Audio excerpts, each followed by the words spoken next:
Okay. Good morning, ladies and gentlemen. Welcome to the Transformation and Improvement Overview Scrutiny Committee. Before we start, I need to inform you that this meeting is being live streamed and recorded. Before we take the apologies, I'm here. I'm going to go around the room to introduce people for the benefit of those who are listening. If we start perhaps with Gwynam.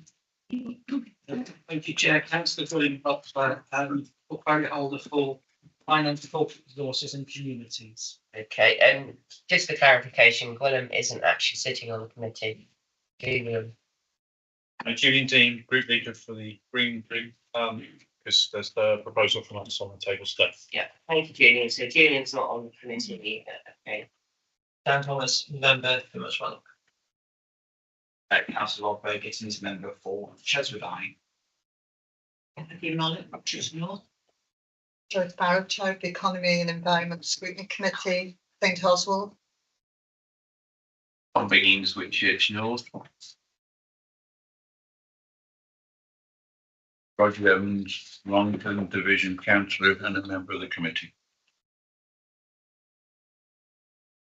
Alan Mosley, Castlefield and Dillington, and a member of the committee. Mark Barrow, Executive Director of Place. James Wall, Executive Director of Resources. Andy Bagley, Chief Exec. And myself, Claire Wilde, Chair of the committee. Tom Dodds, the Council Scrutiny Manager. And Rabbit, the Scrutiny Officer. Ashley Kendrick, Democratic Citizen. Okay, thank you. So we have item number 1, which is apologies for absence. So David Basmer isn't here, Roger. Is he coming or? I have no information, Chairman. Right, okay. Thank you. So item number 2 is disclosable pecuniary interests. Would anybody like to declare an interest? Sorry, Chairman. Sorry, yes. I don't know whether you want to include me under introductions or apologies. Oh, sorry. Yes, we have Julia Buckley joining remotely. So I'm Julia Buckley, leader of the Labour group, member of the committee for Bridge North West and Tasley. I'm unable to join today. My car wouldn't start, so I'm joining remotely. Thank you. Thank you, Julia. Chairman, can I lodge David Basmer's apology? He has some personal difficulties and may be here later, but he may not arrive at all. Yeah, okay, thank you, Roger. So item number 3 is minutes of the previous meeting. Everyone happy? I'll move those from the chair. Everyone else? Yep. Okay. Thank you. There are no public questions. There are no member questions. So we're going to move on to item number 6, which is the alternative budget proposals. Before we start, I'd like firstly James and then Willem just to say a few words. Pass over to you, James. Thank you, Chair. So just to briefly introduce this item. So what we have in the paper is a series of alternative budget proposals that have been put forward for 3 of the groups, the Labour Group, the Lib Dem Group and the Green Group. So the approach that we followed was as agreed by Council in 2022 as an alternative budget approach. And initially, we were looking at the 24-25 financial year, which at the beginning of the year was projected to have a funding gap of around about £1 million.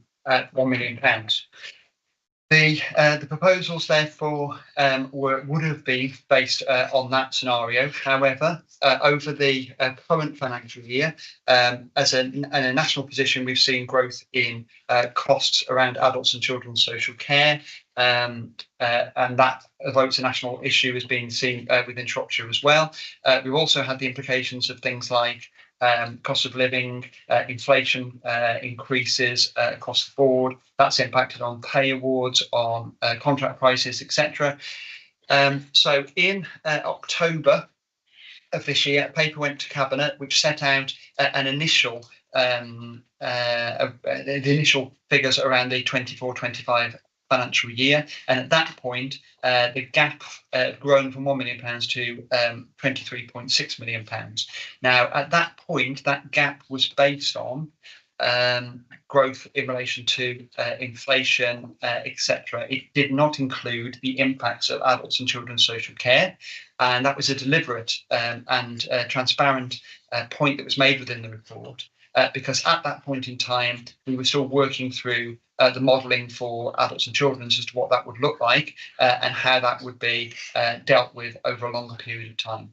So at the point at which the alternative budget process began, we were specifically working to a financial position for 24-25 that had a funding gap of £23.6 million, and that was outside of adults and children's social care. So as this is an alternative budget process, what we asked for is what proposals would alternative proposals would the different political groups put forward to provide an alternative approach to that budget. Now, at this point in time, no details have come forward from the administration as to how they would address that budget gap. So it's in a sense an equal playing field to say what approaches will be put forward by the alternative groups. The administration did put forward their budget proposals to Cabinet on the 13th of December, and that picked up not only the £26 million, but it exemplified the pressures within adults and children's social care and put forward solutions to manage the entirety of the budget at that point in time. Alongside this, there's been a capital task and finish group, which was the basis on which capital proposals could be considered for inclusion within the capital strategy. Therefore, the focus of the alternative budgets was on the revenue position, as I've already mentioned and laid out. So that's the basis on which the reports have been pulled together. The report itself identifies a way forward for considering the alternative budgets. The suggestion is that we could work through the main service areas of the authority. Those are listed in section 8.6 of the report. That way we can discuss issues in relation to a particular service area rather than going back and forwards between the different political groups who may have similar or different ideas around particular areas. Nevertheless, the entirety of the proposals put forward by each of the groups are included in the appendices. And just to point out, the appendix relating to the Labour group is split into two areas.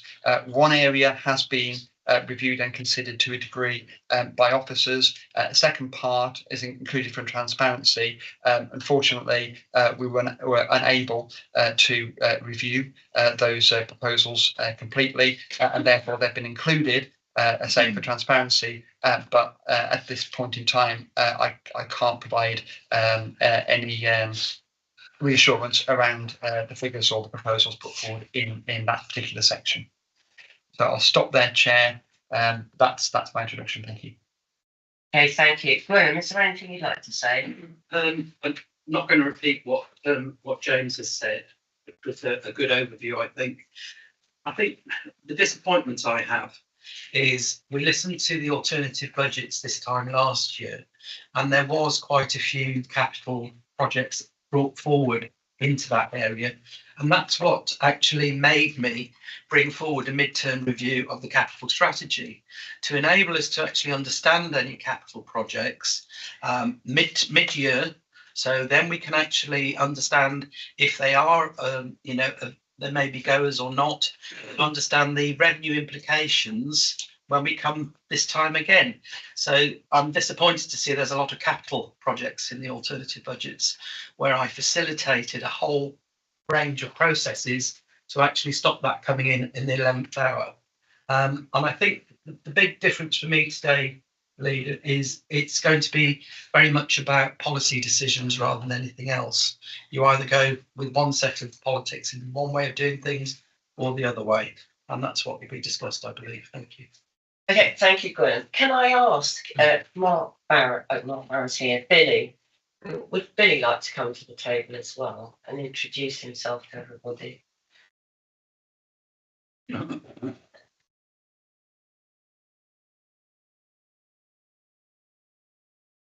on the right.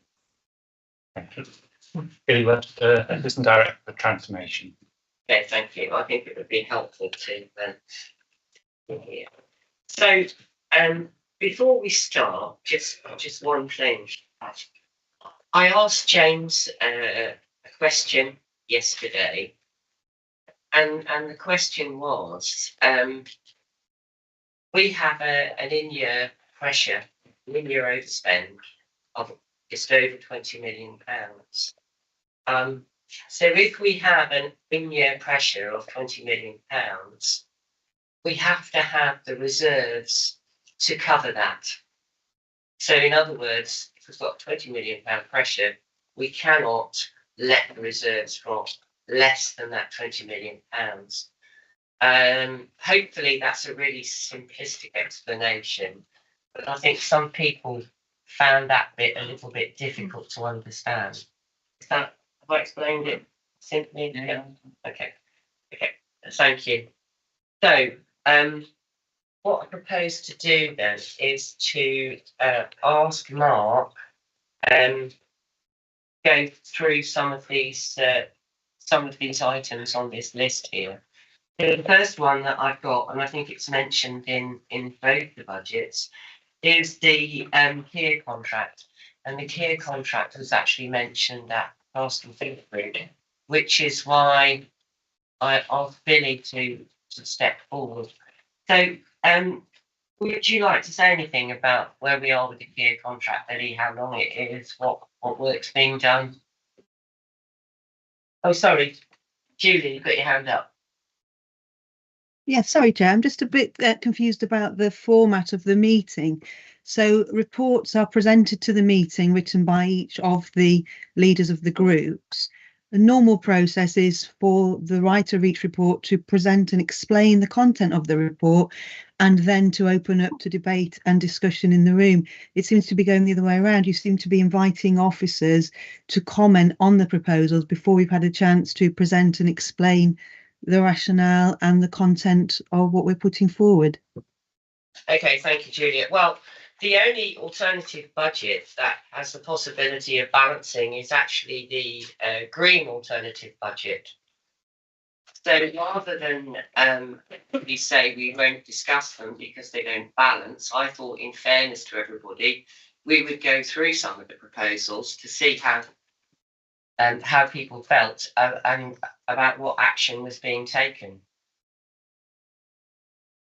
So over to you again, Billy.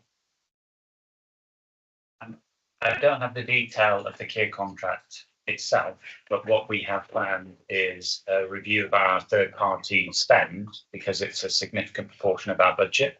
So as part of the transformation programme, we want to look at all of our third-party spend to ensure that we're getting best value for money, and the Kia contract would be one of those that we would wish to investigate and review, as any contract management process would determine.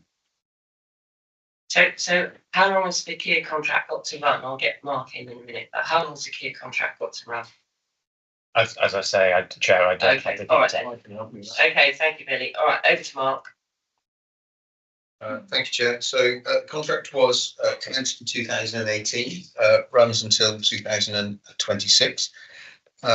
It came from a background of two previous contracts where the council had decided to at large scale externalise. Effectively, it's highways maintenance services retaining a very small client role. And that was a pattern nationally that was followed. Subsequently, we've moved to more of a mixed economy approach with Kia, basically with an in-house workforce of our own now dealing with the small minor repairs, the sort of thing that people got frustrated when we would send somebody out to do one pothole and there was 3 or 4 in the other area, but because they were contractors, they needed an order to do the other adjacent ones.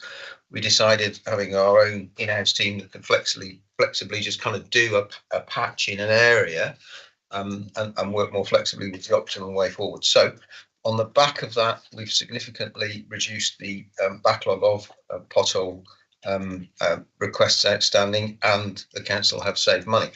To some extent, we feel that blended model whereby Kier now deal with most of the major works and we deal with the minor works is optimum, because what we get from Kier then is the benefit of their procurement scale for the materials and the equipment that they need to do large scale surfacing, surface dressing, etc. So, you know, what we know from Kier's procurement kind of process is that they're, for example, obtaining tarmac at a cost that others can't at the moment, you know. So we can't get other people to do what Kier would do because they can't even buy the tarmac for the price that the repair would cost. So we're maximising, we think, the benefit of that kind of industry leverage that Kier have got as a national provider, with the flexibility of having in-house services. In terms of that balance, which is what the item suggests, that is something that's kept under review. We are looking at, and we're trying to optimise that difference between what is it that our contractor stroke supply chain do versus what we do ourselves. So, for example, there is a review underway at the moment on collecting litter from litter bins, and on what basis. And that's basically that we're moving to an output type description, whereby rather than, if you like, send somebody out to empty a half empty litter bin, we use local intelligence from people like town and parish councils who go out and empty a full litter bin. Now, interestingly, what that underneath that implies then is real flexibility on behalf of Kier to work in a different way, and work with us to save money and improve outputs for communities. So that's the scheme currently underway. So in terms of a suggestion in here that the whole contract was insourced, we haven't looked at that because we feel there were benefits for the mixed economy model. So is there a review date? And presumably there's a fixed amount in the contract, and then you can ask them to do over and above that contract value. Is that right? That's right. And the re-procurement process for that contract is due to kick off this spring, because we work well in advance, as you may know, to trail this with the industry. So as we enter this spring, all of the requirements will be kind of set. And this is an item that's been looked at by Scrutiny a number of times through previous scrutiny arrangements as well as current. And it's something we will be taking to the Economy in Place Scrutiny Committee. So what, in sense, what you're saying is that it would be unlikely that we'd ever insource that contract simply because Kier is a national firm and they can buy the materials for after price weekend.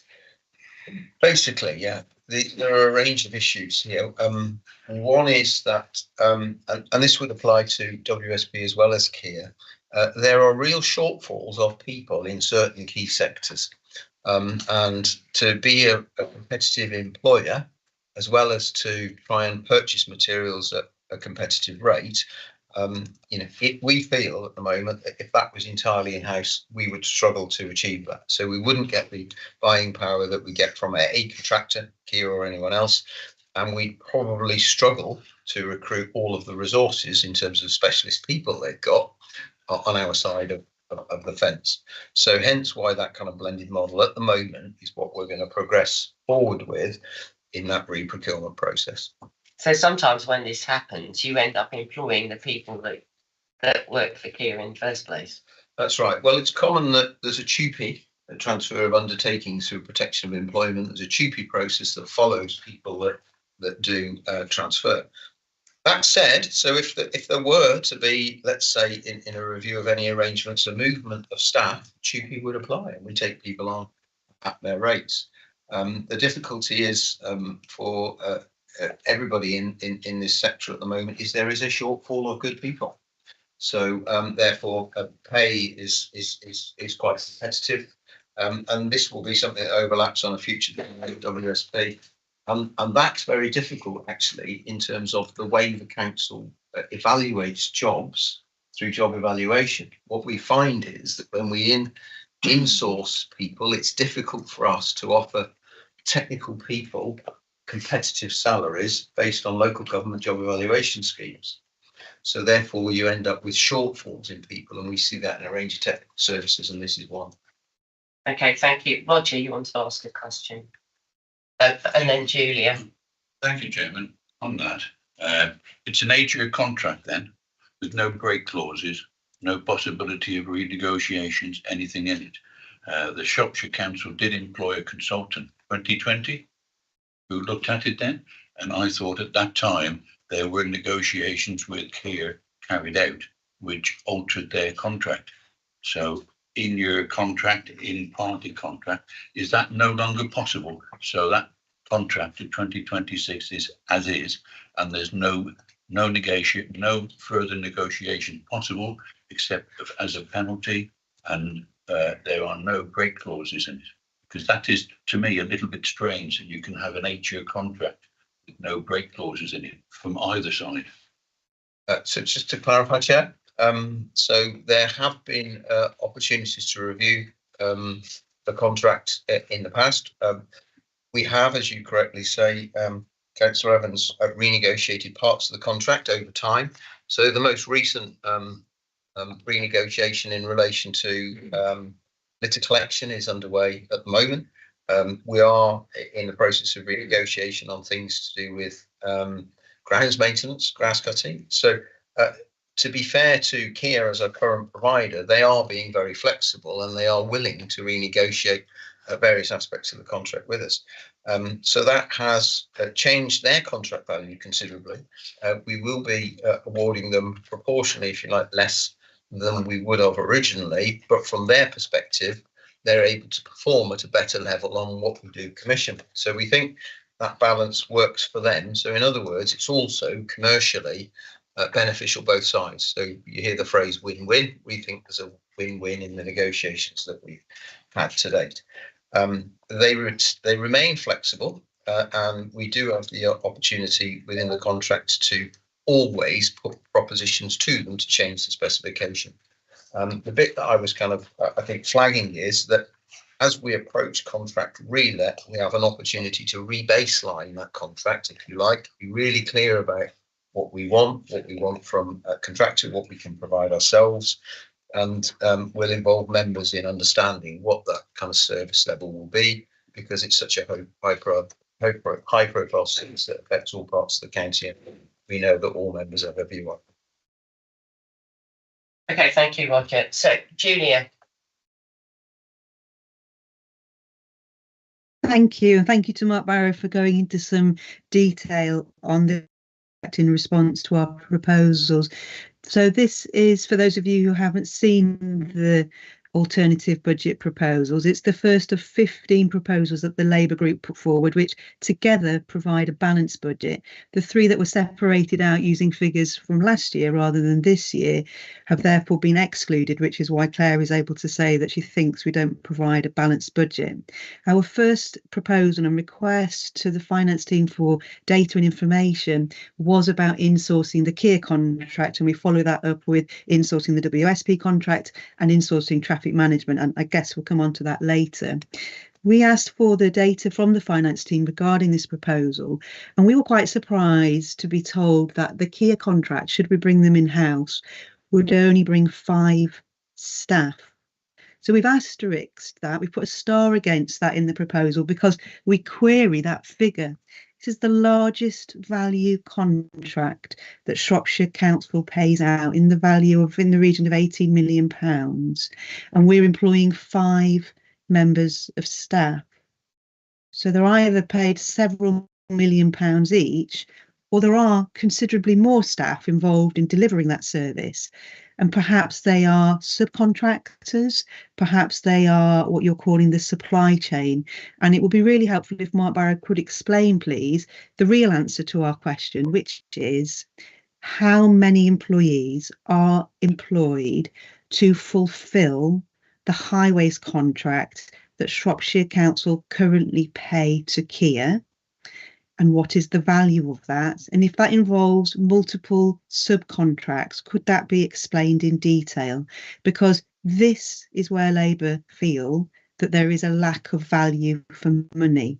Every time we are paying a consultant and a contractor and a subcontractor, we are paying a level of profit to another private company. So how many layers and levels of additional surcharge is taxpayers' money being spent on, and how much more accountability and control are we losing via these subcontracts? And this is the policy that Labour would like to change. I was really pleased to hear Mark Barrows say something that we all have consensus on, which is that already lots of smaller repairs have been brought in-house so that we have localised control, local teams travelling shorter distances, understanding the local terrain and responding quicker and being accountable to the council who are paying the bill. We're all also aware that there is an intention to increase the lengthsman scheme, which is about employing town and parish councils to do local work in their area rather than a national or a regional supplier for commercial gain. So 2 examples already in this arena where the council has recognised there is value for money, savings to be made by bringing closer control and localised oversight of delivery. And our question is, are there more areas in this very large contract where there are further gains to be made? And in order to answer that question, we needed detailed information, which unfortunately was not provided to us. You can read it yourself. Under item 1, we have been told that the Kia contract employs 5 members of staff. So if Mark Barrow could just give us that detail, please, about the total number of employees and how many subcontractors or supply chains, then we'll start to really get under the skin of whether or not there might be some savings to be made. Thank you. Mark. Thank you, Chair. So I'm not entirely certain what the item in the table provided that says 5 staff plus plant kind of relates to, because in the contract per se at any one time there's 30 to 40 people from Kia that are kind of working on the front line, and as you may know, there's a flexibility that, you know, this time of year in the winter a number of those people will, you know, cease doing one like a street scene role, and then they'll jump on a gritter and they'll, you know, do gritting work. Likewise, we've got flexibility there in terms of crews that will do drain clearance or gully clearance, and they'll do other kind of street maintenance at one time. So they have a kind of mixed economy model of people where people will multitask between different roles. Some of that is seasonal, etc. So if you were to fully insource the Kia contract and bring the whole of the labour force, you'd be talking about all of those teams and all of those people. And the route into my answer there in relation to the question from Councillor Buckley is that, of course, yes, every private contractor, you know, has an element of profit. Typically in this sector, that profit element is only 2 to 4% because they work on high volume, and it's a high volume national kind of business. I'm so sorry, Mark. I'm so sorry to interrupt. I'm remote. Would you just repeat that percentage of profit? I'm sorry. 2 to 4%. So the way that local authorities in procuring these services take a value judgment in that sense is actually through the economies of scale, through purchasing power that these big companies have, and it's maybe for the purchase of the equipment, rental of equipment, the purchase of traffic control measures, as well as the purchase of tarmac and raw materials. Their purchasing power is much greater than ours, so therefore you get this kind of, yes, it's a private contractor, but actually you're still getting an overall value for money kind of service. And that, of course, is what underpins, you know, the thread of everything we're trying to do here, which is achieve that best value duty. So in that sense, Councillor Buckley also said, are there a range of subcontracts? I'm always happy to come back with more detail on what those may be, Chair, and follow up. Possibly that's something that we can bring, as I suggested, that we will be the recontract proposals running through economy and place scrutiny. So the detail could play out through that, maybe. Can I just make a point though?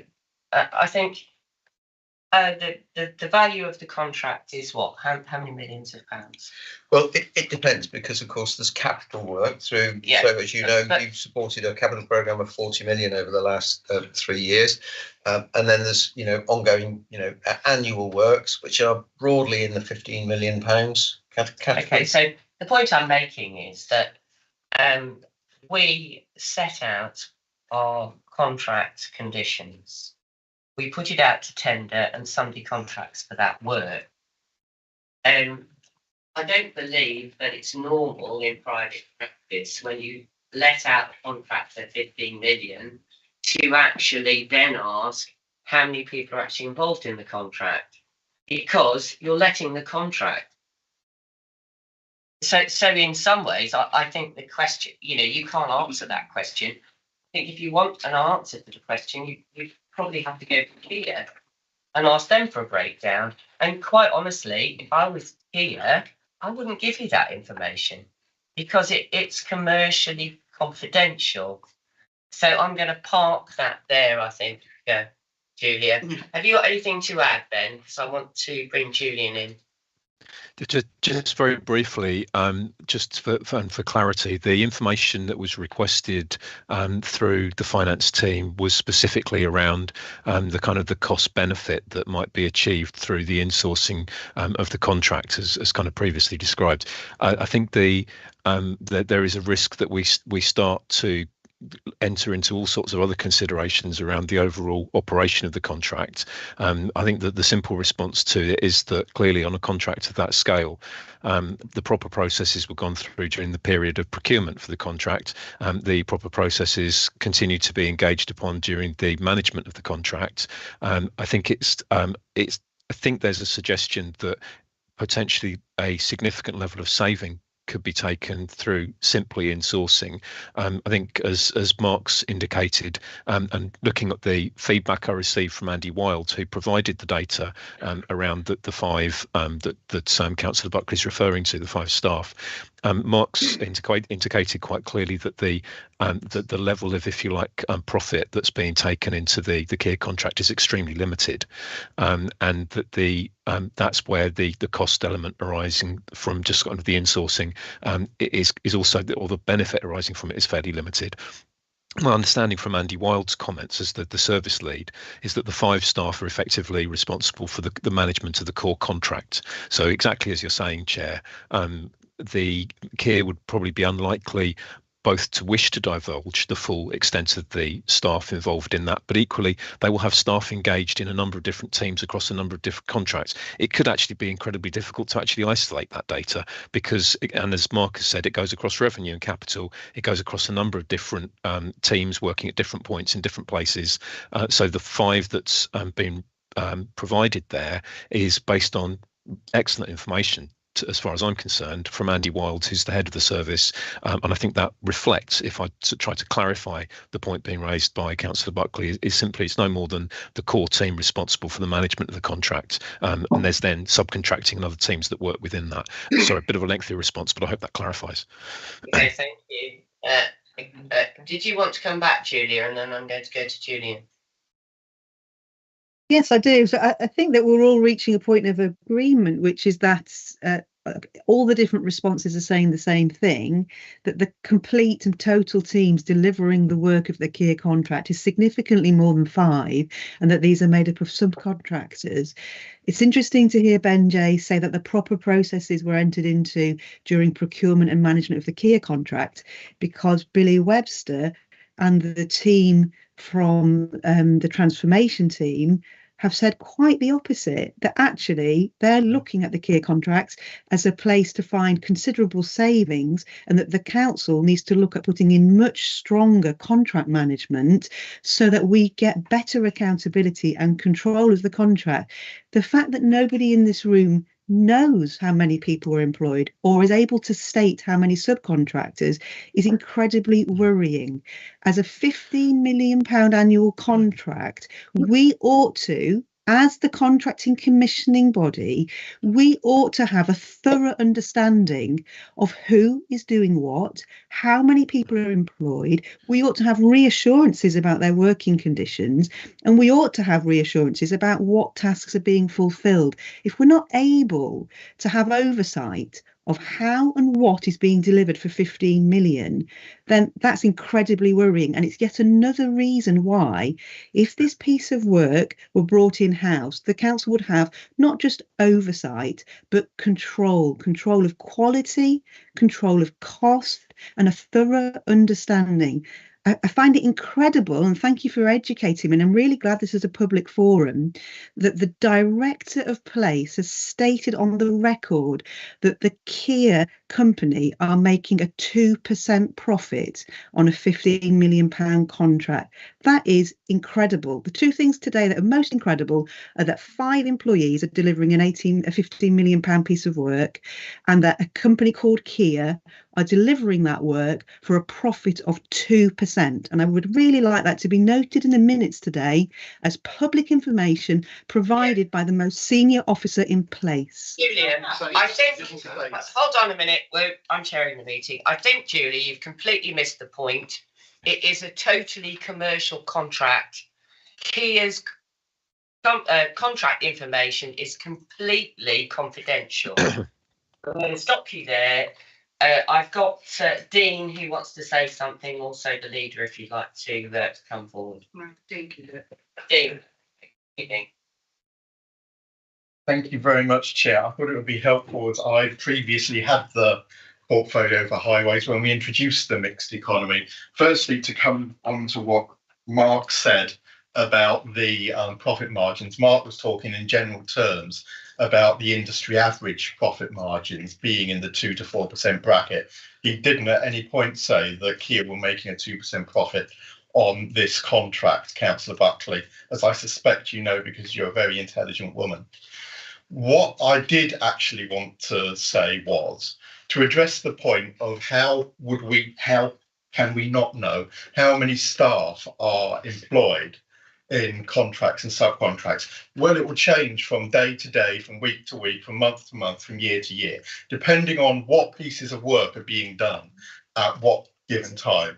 Whether we're asking them to do resurfacing work, whether we're asking them to do traffic management, whether we're asking them to do more technical desk-based work, will depend on what teams, what individuals and what subcontractors they will deploy. Those subcontractors will then deploy their resources as they see fit, not as Kia direct them and not as we direct Kia, but as they, as the operational experts, see fit in deploying the resources at their disposal to fulfil a contract that they have been given. So it is absolutely impossible to track how many full-time equivalent posts are engaged in managing a contract during a year, because that is not how contracts work. You do not contract a company like Kia to provide a service and then specify how many staff, full-time equivalents, they take on board. We specify what the outcomes of the contract are. We then allow them to deliver that contract against their business model with their subcontractors and supply chain. That then is their business to determine how many staff they need to discharge the terms of the contract we have given them. That is not our business to then prescribe to them how many members of staff they need. Our job is to give them the contract, tell them what that needs to be done.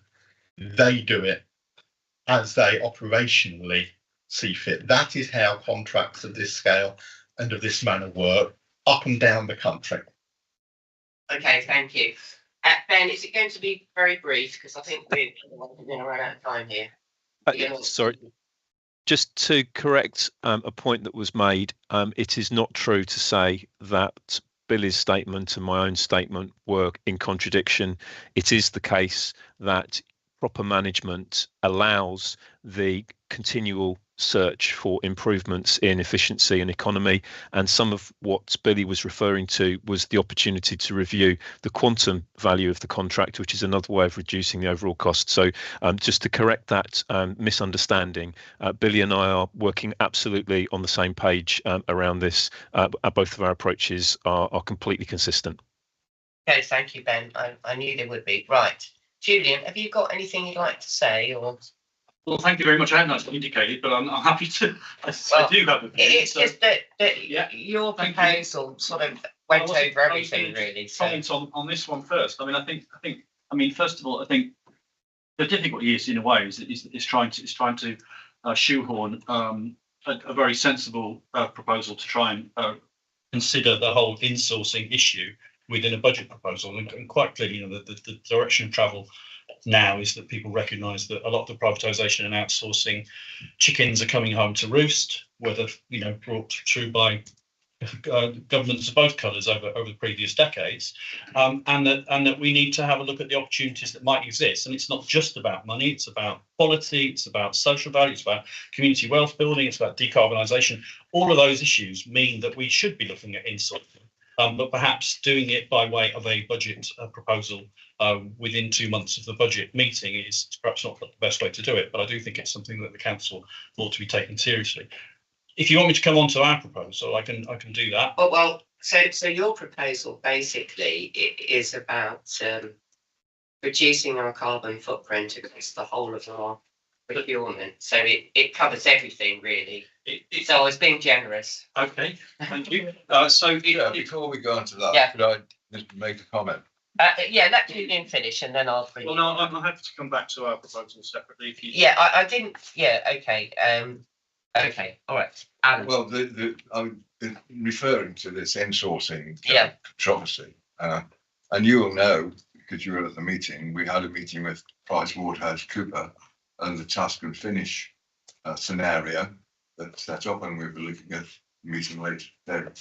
But they were quite clear that they were looking at third-party contracts, and one of the ones that they mentioned that they were looking at was the waste PFI contract with Veolia, and expecting to find large amounts of money from renegotiating that contract and restructuring it.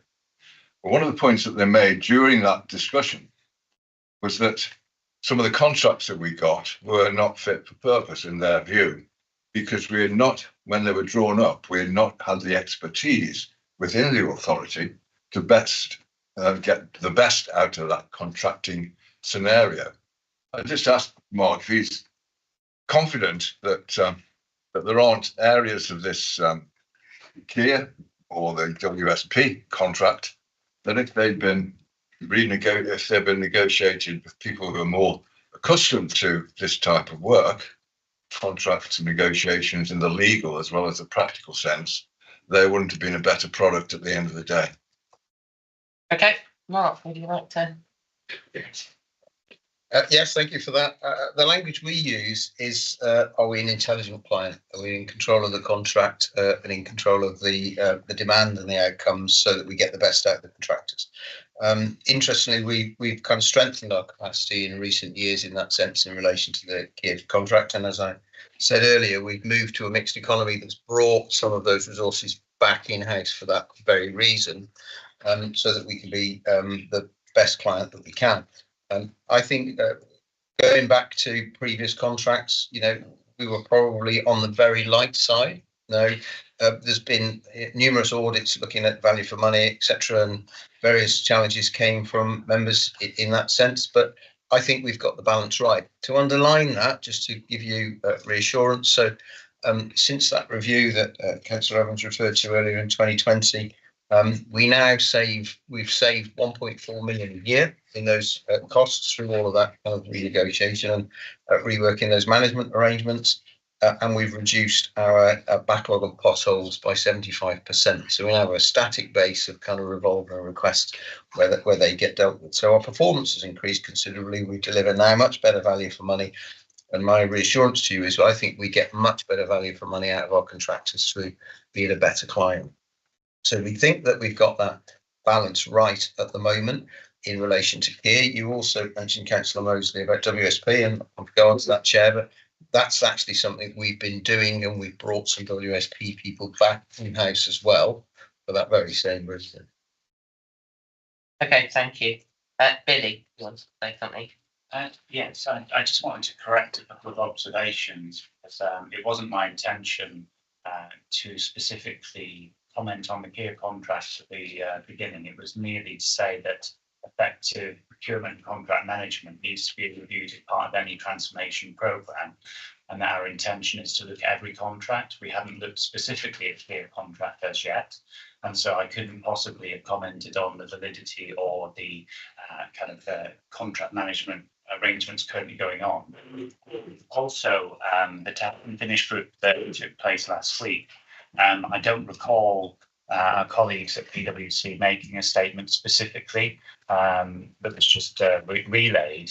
I do recall that being made by a member of the test and finish group, but PwC, again, haven't looked at a great deal of our contracts. They've only looked at one, and therefore couldn't have made that observation about the quality of the contracts we've let. So I just wanted to clarify that that's not my recollection, and it wasn't my intention at the beginning to infer to Councillor Buckley that that was the statement I've made. So can I just ask you a question? So if I asked you the question right here and now, if you could save 250,000 from Kia, 350,000 from WSP, and 250,000 from traffic management, what would you say? I'd say that we need to look at the detail and the current contract management. And I think that's the whole point. This is about insourcing, and it's a totally different thing. And I don't think you can make these assumptions. They're not safe. Chair, if I could just interject, they're not savings. So those figures are not provided. They're not savings, Chair. They're costs. Stop Julia talking a minute. How do I do that? Julia, it's through the chair, and I won't have this continual interruption. So can you just be quiet a minute, please, and wait your turn? Roger. Thank you, Chairman. I'll talk about our proposals later, but fundamentally here we have a problem. My group considered not putting in an alternative budget this year. Last year was, to put it bluntly, a fiasco. It wasn't there. All the three group leaders had a conversation with the chief executive and said we were not being given the support in order for us to draw up an alternative budget. This year, it's the same. I put forward some alternatives at the end of November. I had our answer at 4:47 p.m. on the last day the council met before Christmas, after the offices had closed, and the request was that we submit our alternative budget the first day back that the council had after Christmas. An impossible position. We wondered about actually continuing or not. In the programme there are parts of that budget here because we just could not get the information.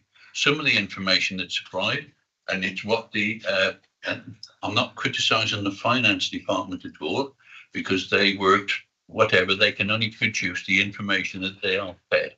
Some of the information there isn't what we expected to receive. But I also draw the attention, especially after these last comments, for the medium-term financial strategy, which the Cabinet approved and is out for consultation at present. And there's a line in it which says savings, contract management savings, £15 million. That is in the Cabinet budget for next year, contract management. We've just heard that the contract management is down to be looked at and to be examined, but that £15 million is part of the Cabinet and what the consultation is at present, as I understand it, in order to balance the savings that are needed. How can that appear there without any explanation, but other ones just are said it's impossible to quantify? But here there is a £15 million here savings on page 18 of the document. So are contract savings in negotiation? Are they firm or not? Thank you. Okay, so I believe the leader's here, so you can come and give us the answer to that one. Yeah, oh, sorry, Glenn. Sorry, me first? Yeah. Okay, you're absolutely right, Councillor Evans. There is £15 million in the cabinet budget for next year, because we will be looking and going through all the third-party expenditure that we make. That's based on the fact that we've been doing that with the likes of Billy's team and also with PwC.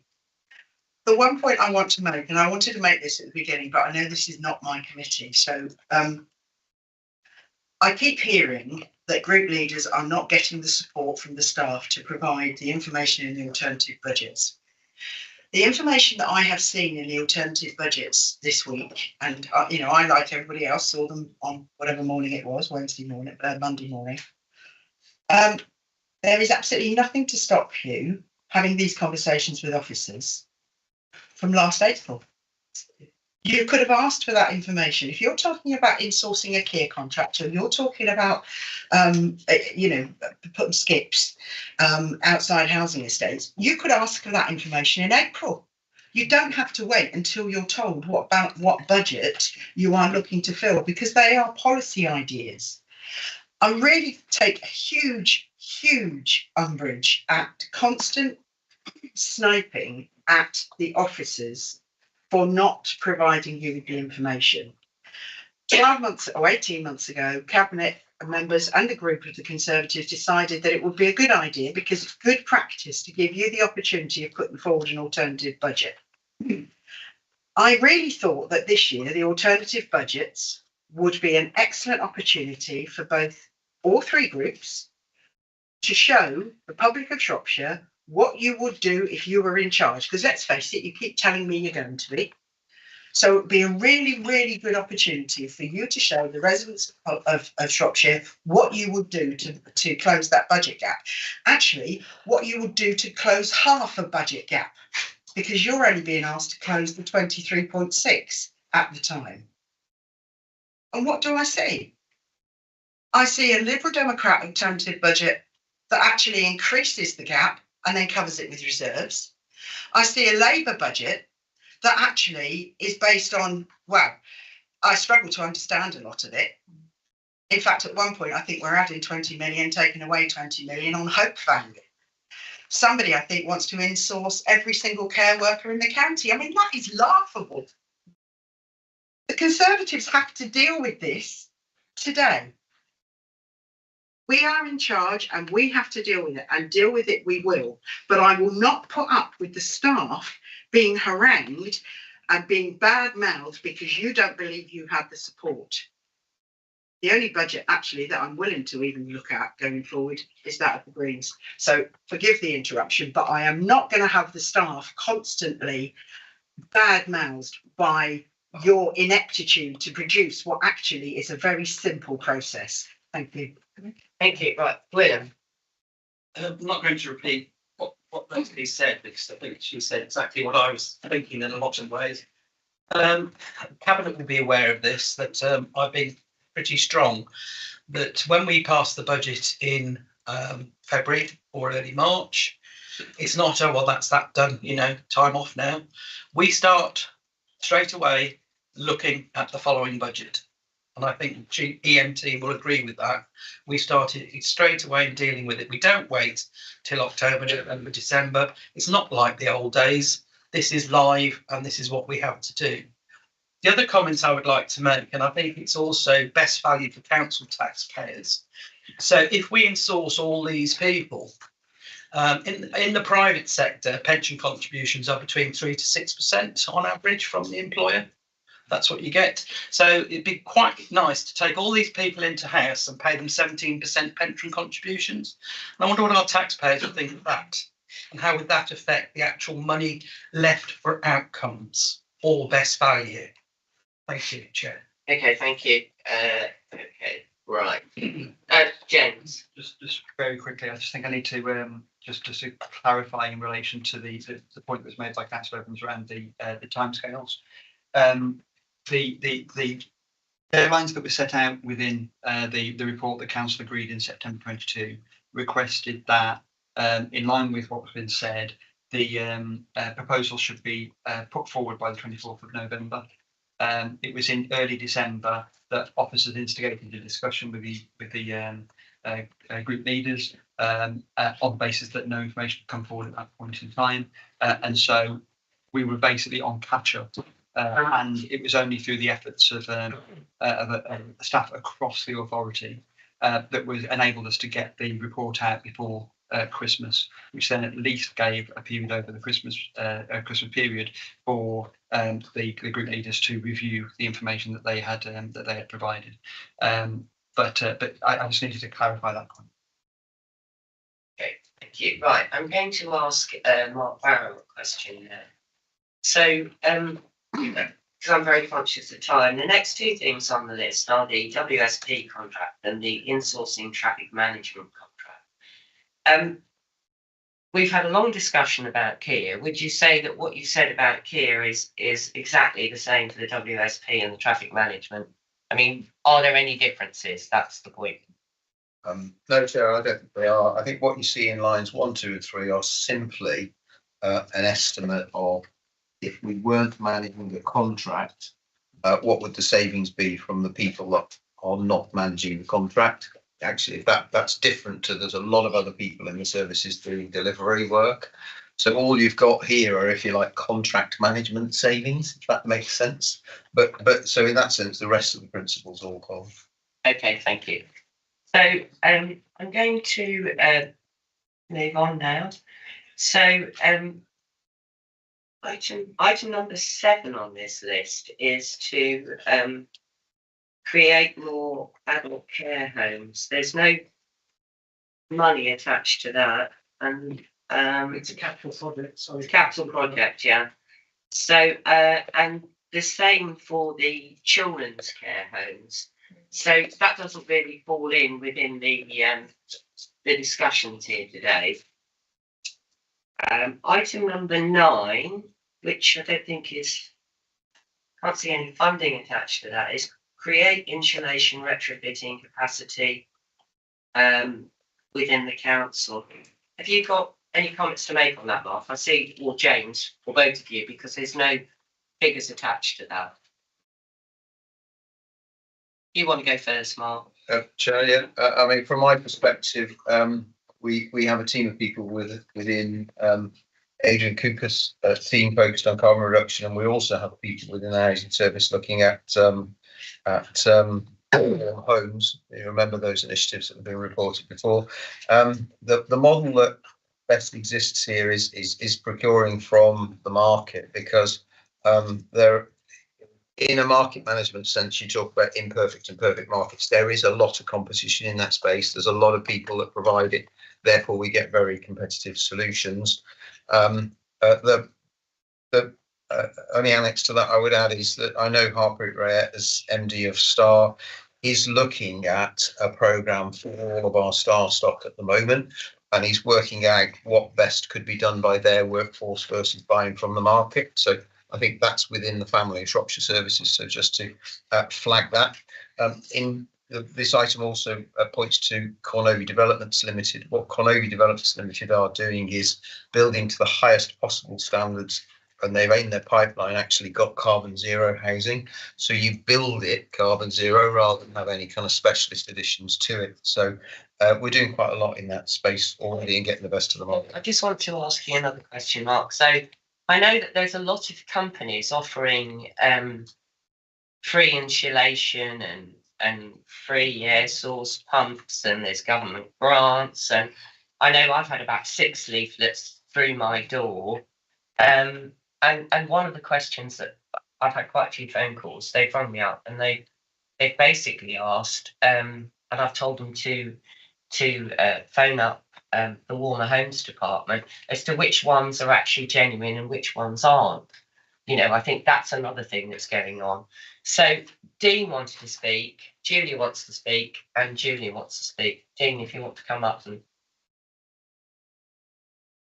Thank you, Chair. As this comes into my portfolio in terms of both assets and housing, we have over the last about 6 years taken every opportunity, particularly where external funding or match funding is available, to retrofit our corporate estate buildings. We've done so with Shirehall, with Greenacres Farm Day Centre, with Mardle House in Shrewsbury, and with libraries, leisure centres and schools around the county, with either insulation or energy generation or other cost-saving benefits. Not every retrofitting upgrade would deliver an immediate saving or would be financially viable without external funding. Now, we use a mixture of public sector buildings decarbonisation fund, of SALIX interest-free loans from government, and investor save pots of capital from within Shropshire Council. So we do and have over a period of years already been doing this, but not every property is technically suitable for every outcome or solution. It could be that roofs aren't structurally of the right construction for solar PV to be put on them. It could be that the construction methods used in the building of a building aren't conducive to different types of insulation being fitted. But where possible and where this returns at least that it washes its own face, we do this on a regular basis. And you do, the thing is, people want to know when they get all this literature through the place. They want to know which firms are okay and which ones aren't. Yeah. So we have Keeping Shropshire Warm. Yeah, that's who I referred to. Which is our own advice and signposting service. There's also the Marches Energy Agency, which is a reputable and partner organisation to both ourselves and other local authorities around the area and region in terms of helping to signpost and advise and commission work. So anybody receiving unsolicited mail, I would always recommend would come to seek the advice of either Keeping Shropshire Warm or Marches Energy Agency if they're at all unsure about the providence of those companies. But to reassure committee that we do, on an ongoing basis, review, apply for grant funding and retrofit both our own estate and that of our arm's length matters management organisations. Okay, thank you, Dean. If you'd just like to stay there a minute. Okay, thank you. So I've got Julia and Julian. Julia. Thank you, Chair. It's going to surprise you that I agree almost wholeheartedly with Dean Carroll that we absolutely have made good use of external funding, and there is a plethora and a growing amount of external funding exactly to fund this area of work. Also, hold your hat, I also agree with Mark Barrow that Cornovi Developments and Star Housing are doing great work to ensure that new properties have these new technologies around zero carbon and reducing the carbon footprint. The small area where we're going to disagree is where you talk about the use of contractors. If you look at the wording of our proposal, it doesn't disagree with anything you've said, except we disagree with using contractors. And I disagree, Mark, that you think this is a perfect market. We think it's an imperfect market. There's a huge skills gap in green technology. And for that reason, it's very difficult to get hold of the people who've got the skills locally to do this kind of work. And so what we're suggesting is an intervention in the market, which will build the expertise. And we're talking about creating retrofitting capacity within the council or CDL. So what we're describing is sounding familiar, bringing the expertise in-house so that we employ people and we have them as a permanent team. We'll save money by not paying the agency uplift to have to pay an external consultant, but we'll have that expertise so we can then use them for all those external grant bids and for all those internal estate builds that you've all described. But the other thing, which we talked about, and this was on our proposal last year as well, and you all loved it last year. It's quite interesting how your reactions have changed since last year and this year. You've moved one off the official list onto your reject list, which last year you all approved. Is that this then could be a traded service because there's a gap in the market in these kinds of expertise and these specialist skills. In addition to our own properties, we can then charge this out to commercial partners and so on who are struggling to find that expertise. And by investing in that expertise, we're also helping the college who want to run training courses to build up capacity in the region. This is a real growth area for our local economy. And we're just suggesting that the council take a lead on it for our own benefit, so to reduce our own costs, and then in any spare capacity to use that as a traded service, which you usually enjoy as a principle, the idea that we sell our services to generate income in an area that we've identified and you've all just agreed with is a growth area for Shropshire. The area where we disagree, I don't believe the market is perfect. I believe there's a gap in specialist skills, and we're suggesting that we develop that in-house, again, to have control of the quality and the costs of something which is a growth area. We're going to have to do more of this so we can see ahead, increasing costs to external consultants on a needs basis. So let's bring that in-house and control that cost and potentially generate some income out of it. Okay, thank you. Julian. Thank you. I mean, I think absolutely, Julie's absolutely right in terms of it being an imperfect market. Shropshire's done a very good job actually, and I know this from the experience of elsewhere in terms of delivering some of the grant funding. But some of that has been done by using firms based in Liverpool, based in all sorts of places. It's the only way we've been able to do it. The skills are not sufficient, and that's actually why in many parts of the country people have not even managed to spend the miserable amounts of money that the government has provided for retrofit effectively because the skills aren't out there. Other councils are investing in skills development. Howes College has specific retrofit courses which are supported. The Gloucestershire has been funding courses which are in local colleges. So I think the idea that we actually have to invest in the capacity makes a lot of sense. And I think if we can actually then make that capacity in-house, would also be a sensible solution. But I think the key here is actually to think about how we invest in the skills to begin with. Okay, thank you, Julian. Mark, you just wanted to come on. Yes, thank you. It was just to clarify that the item on this proposal specifically says create insulation retrofitting. I was focused on loft insulation, cavity wall insulation. Sorry, Mark, it's create capacity. So it's create insulation retrofitting capacity. It's a multi-headed verb. Yeah, through the chair, please. And then I'm not interrupting. Through the chair. Sorry, Chair, through the chair. We'll wait and let Mark speak, please. So I think specifically in terms of the insulation side, there isn't an issue. I agree entirely with the shortfall in relation to specialists to install PV panels, warm air, heating, ground source heat pumps, that sort of stuff. I can reassure members that is something that is being stitched into the Shropshire Local Skills Improvement Partnership Plan, and conversations have taken place with some of our further education skills providers about not just courses for younger people as part of formal qualifications, but actually CPD events to upskill kind of the local trade market. So specifically for plumbers and electricians to get the skills to kind of know how to use this technology. So those proposals are all underway. But so just clarifying that point, Chair.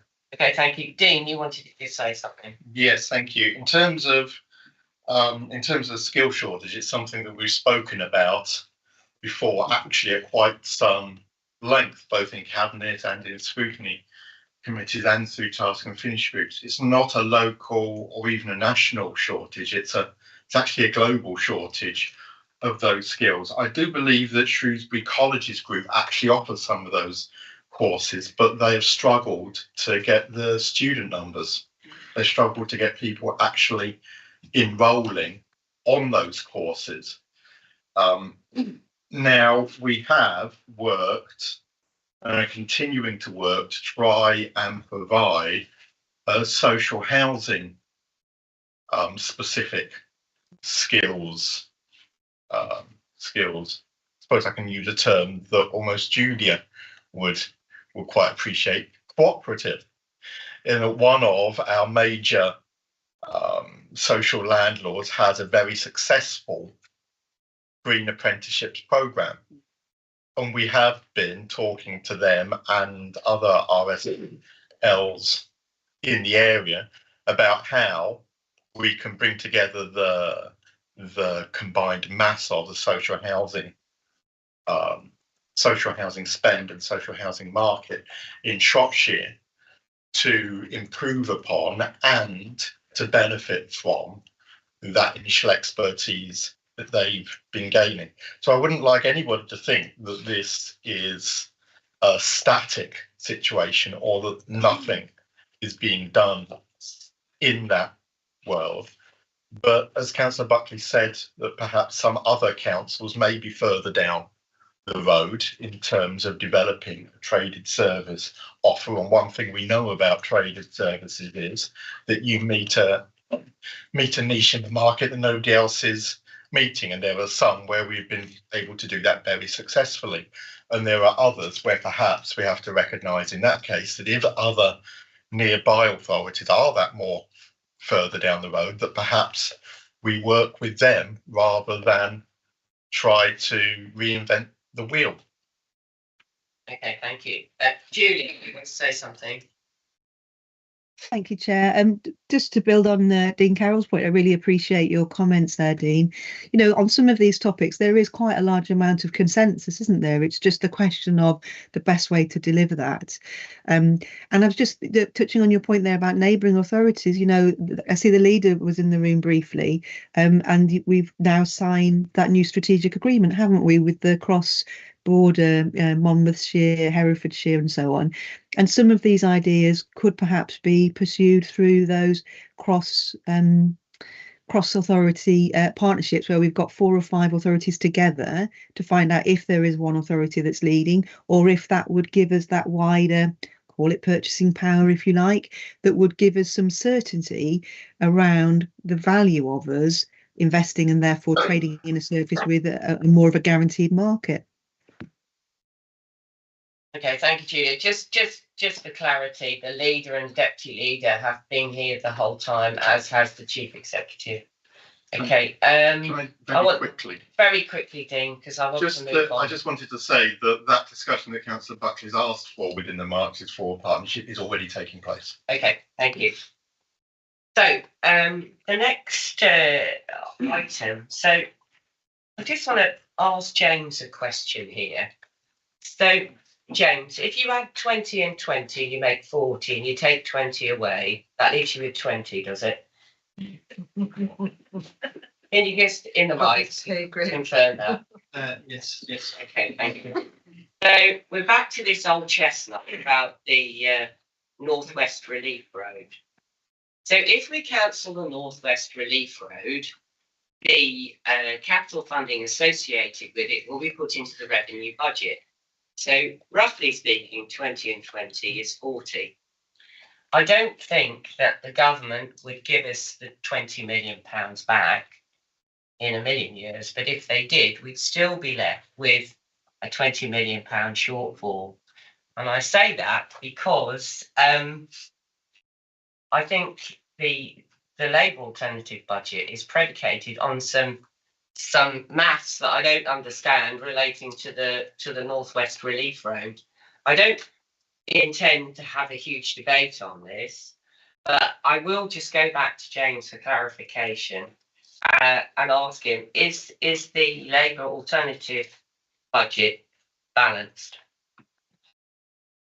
So, Chair, for you, in relation to item 10 and 11, purely on that basis that if you cancel the Northwest Relief Road, there would be costs that have currently been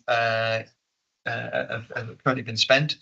They would then have to fall into the revenue account, and therefore the cost. The item 11 then suggests that those would be written off through a mechanism whereby government would fund that revenue expenditure through a Section 31 grant, is anything I can assume.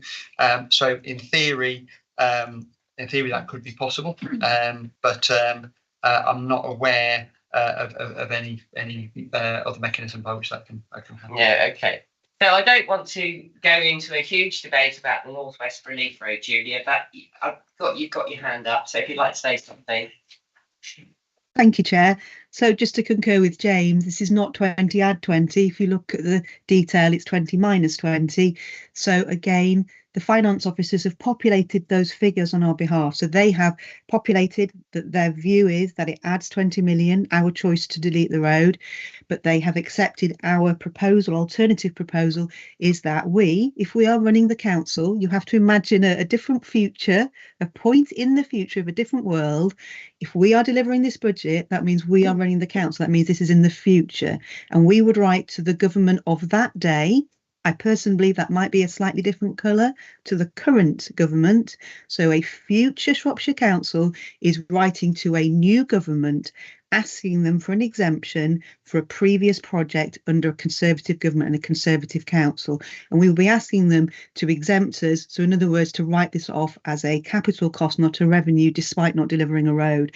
And we have examples of other projects that have done that.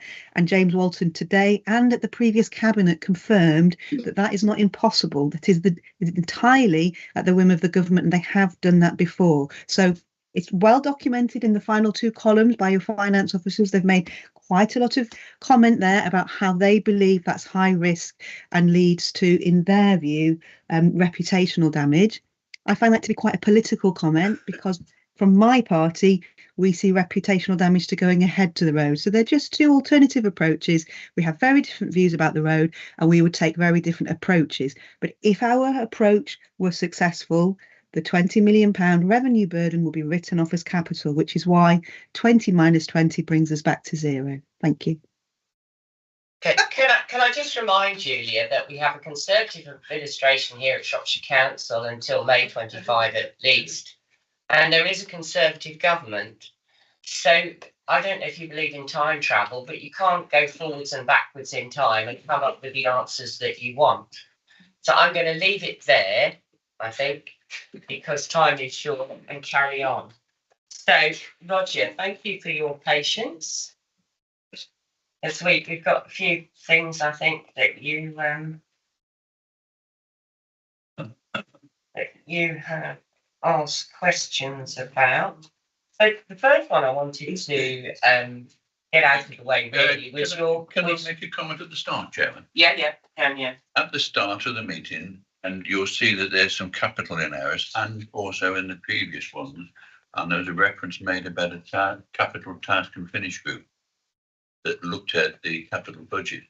My understanding, and I attended there were only two meetings, and I attended the second one for a short time. They did not look at capital projects per se. They looked at the policy that was adopted about capital projects and the involvement of members in it, in the production of them. They did not look at capital as such as we may be doing here. It was their choice. Okay, yeah, all right. But they didn't do it at all. They were looking at process and how capital projects were arrived at. That's my understanding. But yeah, to come on to this budget here. Yeah, okay. So, and I think, I can't remember if I was at the meeting or not, but at that time, I think there were two big items in there. One was the building of a new school, and I forget what the other thing was in the capital budget. Last year. Yes. It was a new care home in the south of the Yes, right. It was a new care home. Hospital. Yeah. And I think it was something. Yeah, it was a new school and nursing home and a new care home, and nobody brought up anything about capital spending at all. Anyway, okay, so we're obviously still in the on the place questions, and I wanted to get this out of the way fairly quickly. So you raised something about skips. So I wanted Mark to if I can expand on that. Okay. The actual question was put skips on housing estates, And the answer that is given is proposal is already in place. Associated costs are part of the HRA, Housing Revenue Account. So do not generate a cost or benefit in the general fund. The question had nothing to do with the Housing Revenue Account, had nothing to do with Star Housing. The request was put skips on housing estates, and we were interested in hearing the cost and the project for it. The answer is proposal already in place. It may be for certain houses, but that to me is not a real correct answer. Star Housing, as is mentioned in the next column, but one along it, regularly provides skip events. I think Shropshire Council should be providing skip events, and we were looking at some sort of it. I had a conversation with the finance the end of November. I'm sorry, James, it wasn't December. It was towards the end of November. And I was told that the grid and the information would be put together and I'd have a reply in the next 7 to 10 days. Okay. I chased it up and it came through on the last day, some 3.5, 4 weeks later, and there was no opportunity to do it. So I didn't see the actual questions there because it was in a discussion. Maybe my fault. I should have put it in black and white. But the putting skips on housing estates, we were interested in costs, whether it would be possible, and there is legislation about it and what can go on skips. But how are Star doing it? There's no information there at all. So we were searching for information on that particular item as just one of the examples of the information. The question had nothing to do with Star. So just a quickie there. So you were tasked with finding savings of £23.6 million. And this is one of your proposals and it isn't funded. So, you know, I'll let Mark come back to you, but I was just going to move on. Can I come in on that? Yeah. Looking at the £23.6 million that the Cabinet proposes savings, what value amount is it expected to be in the general reserves at the end of March 25? March 2025, yeah. Because we're in the 24-20. Sorry, we're in the 24-25 budget, aren't we? So the end of March 25, looking at the £23 million saving that's in the Cabinet, how much in general reserves is it expected will be there? It mentioned elsewhere £10 million. So when we're saying there's nothing in the general reserves, it's strictly not correct. There will be some in the reserves if this £23.6 million is saved that the Cabinet put forward. Is it 10 or is it 18? I'm not sure. So there is money in the general reserves which could be used if it was wanted, and it helped residents on the budget as presented by the Cabinet. So that goes back to my earlier question. But if you'd like to answer that one. I suppose I'll just make the point that every local authority in the country needs to hold a level of reserves just to ensure that it's resilient. At the moment, the level of reserves held by Shropshire Council would be considered higher risk, in that the level of reserves is lower than a lot of other local authorities are holding. And so a suggestion that there may be £10 million left in reserves and therefore we would spend that is not something that I could countenance as the 151 officer. We need to be increasing reserves so that we have more resilience. Every year that goes by, more and more uncertainty falls into the local authority environment. And my proposal always has been, that we should be increasing our levels of reserves. And certainly not using those reserves to spend on known and what should be budgeted for expenditure. So yeah, I know. So how much should we have? Should we have 23.5 million in general reserve? That's what Roger was asking. If in relation to that, Chair, there is no specific answer as to what we should be holding. At a in minimum reserves. As a minimum level, if you base it on the national picture, we should certainly be holding between a minimum of between 20 and 30 million pounds. Most other authorities in our position would be holding significantly more than that. And it was certainly my aim to increase that. We've got 27 million pounds in the reserve at the moment. That some of that will have to be used over this financial year, but there is a budgeted contribution for next year, which will boost it back up. What will the figure be at 31st of March 25? I can't answer that. What I can say is that there's 27 million pounds in the general reserve now, and there's a budgeted 20 million pound contribution next year. So it will depend on the level of overspend that we see over the remainder of this year and in the next financial year. I know that's not I can't give a complete answer because I cannot give an Yeah, but that's fair enough. You'll save between 20 and 30 million. Okay, Roger. If I can, Chairman, if one looks at page 41 of the Cabinet proposals, you will see projected earmarked reserves of £23 million in March 25. Now, is that earmarked and general reserves together or not? I'm not sure. But the comment that was made before is that if the comment earlier in the meeting was £23.6 million of that, all the reserves will be spent. They won't be. I'm not proposing that we spend all the reserves. If we take this one example about skips on housing estates, how much would that cost? I don't know, but it certainly wouldn't use £23 million. So there would be reserves, and I'm nowhere am I proposing that we spend the reserves. So we do need reserves and to do it. But that is one example. As I say, it says proposal already in place. Star Housing is doing it. Congratulations to them. How are they doing it? What costs are they using to do it? There's no information on that at all. Okay, thank you, Roger. William. Reserves. We are seeing nationally, not just ourselves nationally, a huge demand and increase on social care, both in children's services and adults. If we use reserves for anything, it has to be used for our statutory services and to support our statutory services until we can actually reduce the cost and the demand of those services moving forward. I cannot support the use of reserves on any vanity projects. Sorry. Yeah. Okay. Thank you, Roger. Right. So, you did raise insulation, and you did raise solar, Roger.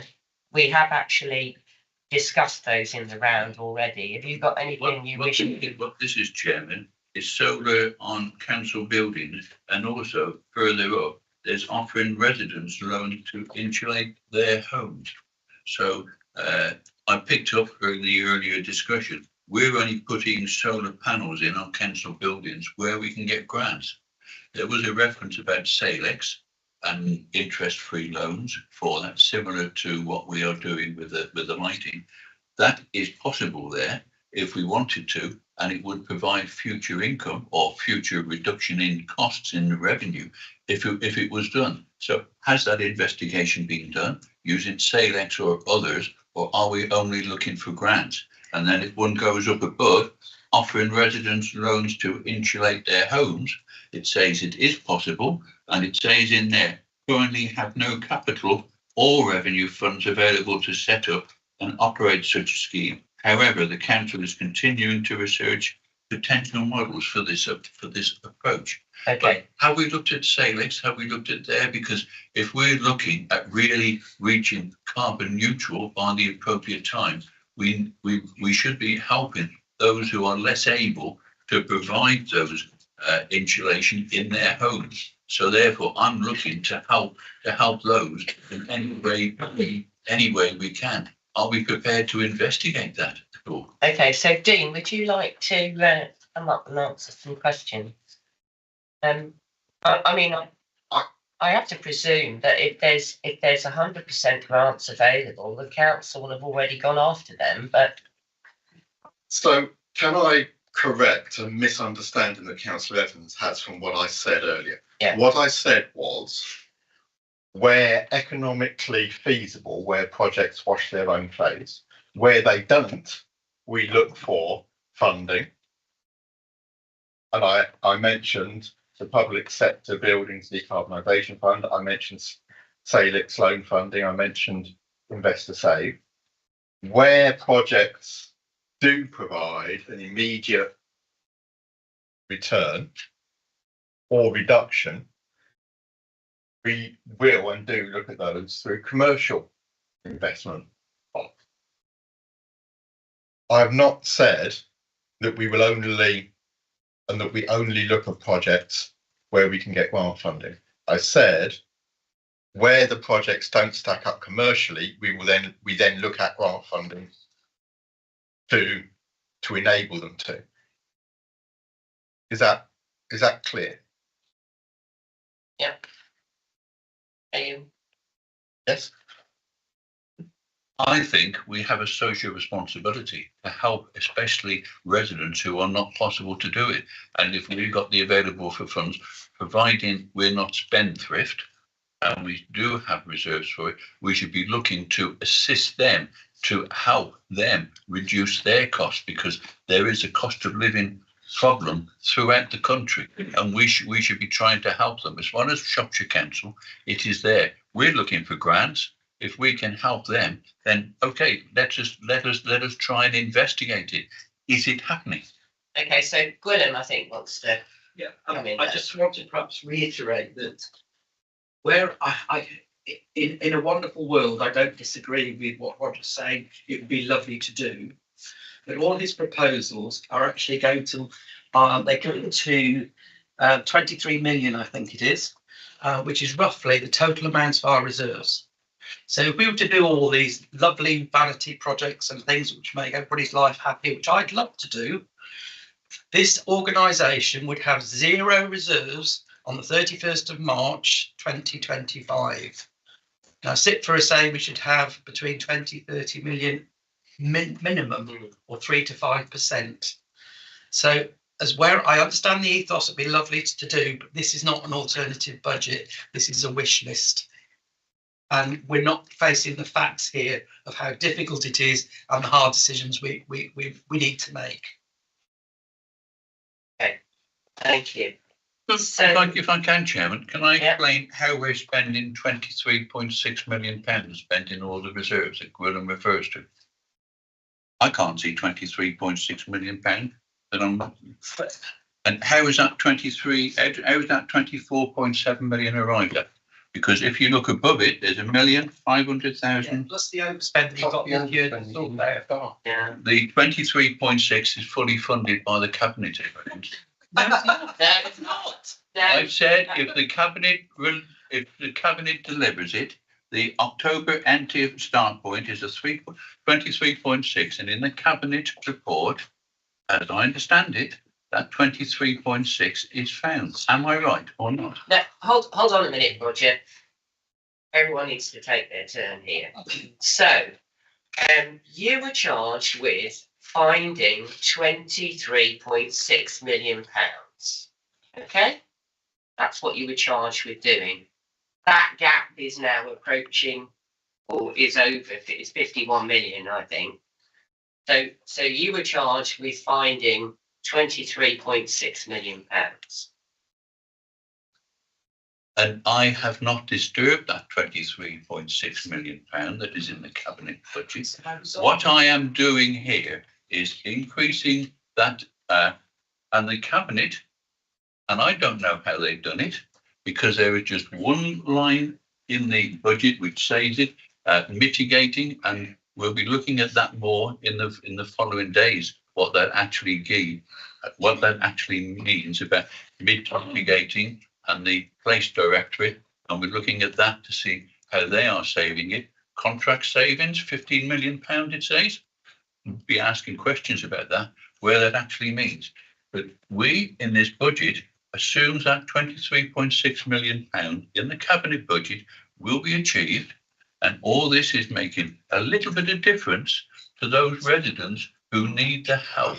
We're putting one-off reserves, Roger, to mitigate it out of earmarked reserves this year. It doesn't mean that that revenue cost has disappeared next year. We've got to find the revenue for it next year. Yeah, and It doesn't go away. We're just mitigating it, making it a bit longer. And I think, in fairness, Roger and I had a meeting with James yesterday, and one of the things that was discussed was, I think some members find the financial side of things very difficult. I put it that way. And I think there perhaps ought to be, although there has been some training, but I think perhaps there ought to be some very basic training for members so they actually understand a little bit more about the budget process. So I think Dean, very quickly, and then I'm going to go over to Julia. If I can come back to you. Yeah. Right. The alternative, the budget has been put forward by the cabinet. Yeah. We used that as a starting point. We didn't want to tear it apart because we have not got the ability, capability, access to the information that the cabinet has. I understand it takes a lot of time to draw up that budget, and the officers haven't got the time either. So we looked at that and saw what alterations we could make to that budget that we could actually affect, and without disturbing the real financial prospects that this council stays independent, which everybody wants the council to be here running things next year and for the next 10 years. We don't want government in at all. So we've got to make this council financially viable, if I can use that word, for the future. So all we've done is that 23.6, which is there, and it's in the budget, and the council is proposing it will deliver a balanced budget for next year, which involves that £23.6 million being saved. All we're doing there, if you look down it,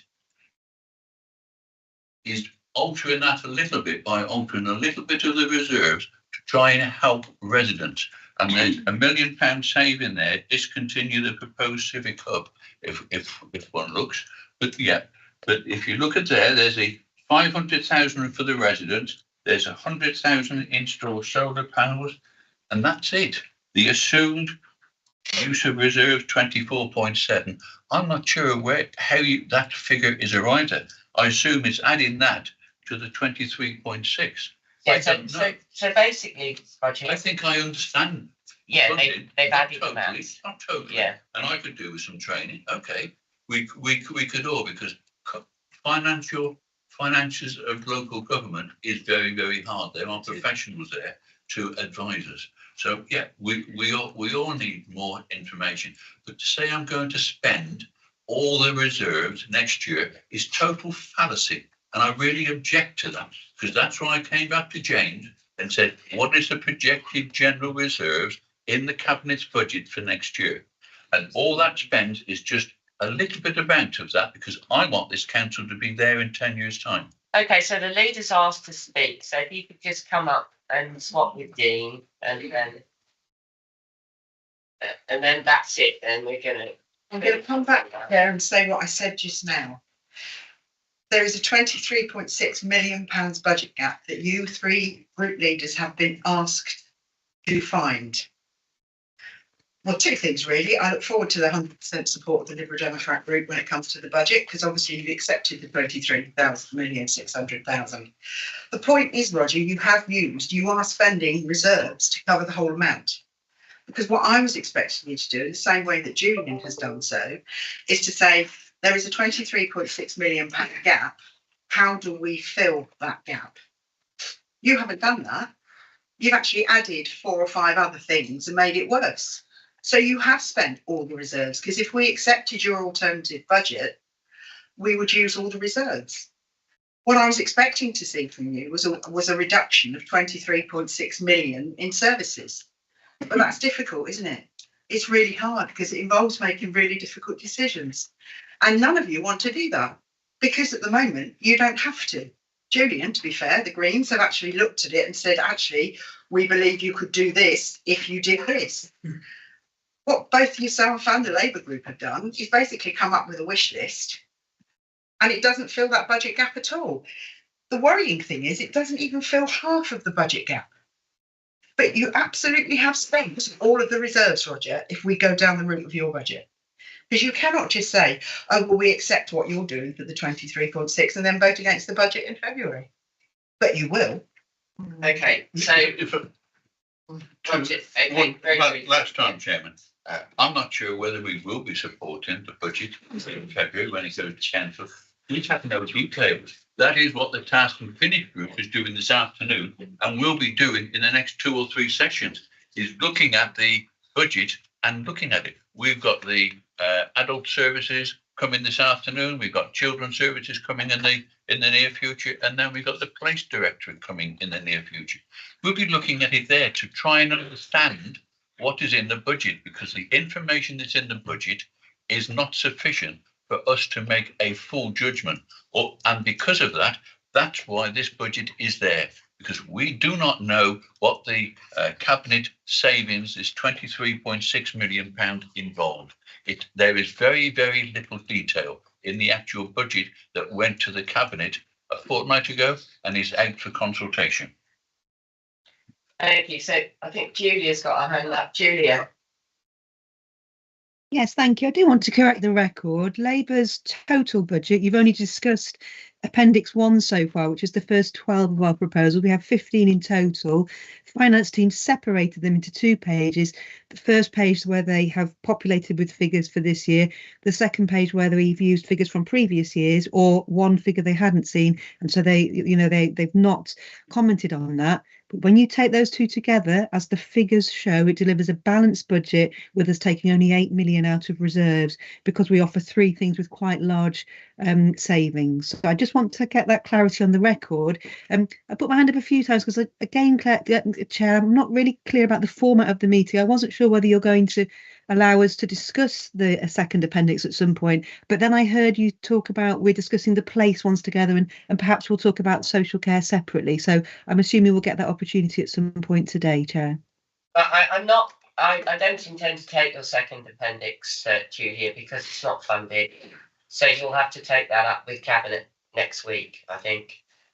Okay, so which Cabinet member has responsibility for the redevelopment of the Shirehall? That Dean, is it?